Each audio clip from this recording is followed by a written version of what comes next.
ஆக அந்த திரைக்கதை அவர் சொன்ன உடனேயே நான் கண்டிப்பா ஈழம் சார்ந்த, அதுவும் குறிப்பா அகதிகள் என்று சொல்லக்கூடாது, எங்கள் தொப்புள் கொடி உறவுகள்.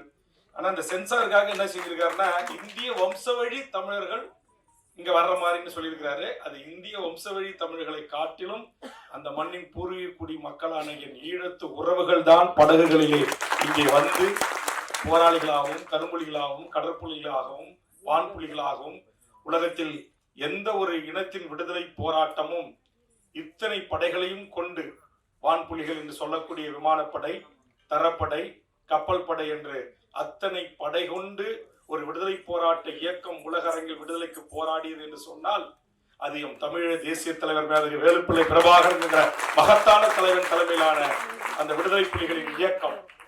ஆக அந்த இயக்கம் அந்த மண்ணில் ஒரு சுதந்திர தமிழ் ஈழத்திற்காக, அந்த தாகத்திற்காக 50,000 போராளிகள் அந்த மண்ணில் விதையாக விழுந்திருக்கிறார்கள்.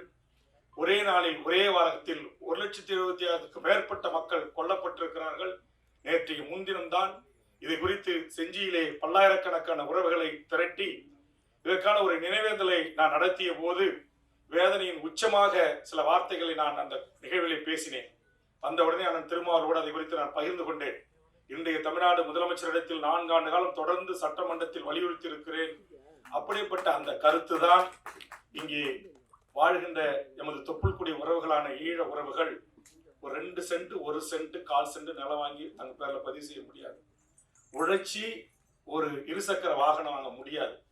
இங்க படித்து, இங்க நம்மளை இந்தியாவிலேயே பிறந்து, இன்றைக்கு கல்லூரி படிப்பை முடித்து, இன்றைக்கு விளையாட்டு வீரனாக திகழ்ந்தால், எல்லா 7 மெடல் வாங்கியிருக்கிறது ஒரு ஈழத்து சகோதரி குழந்தை. ஆனா தெற்காசியாவில் போய் விளையாடுறதுக்கு பாஸ்போர்ட் கிடையாது, அனுமதி இல்லை. காரணம், அவர்கள் அகதி.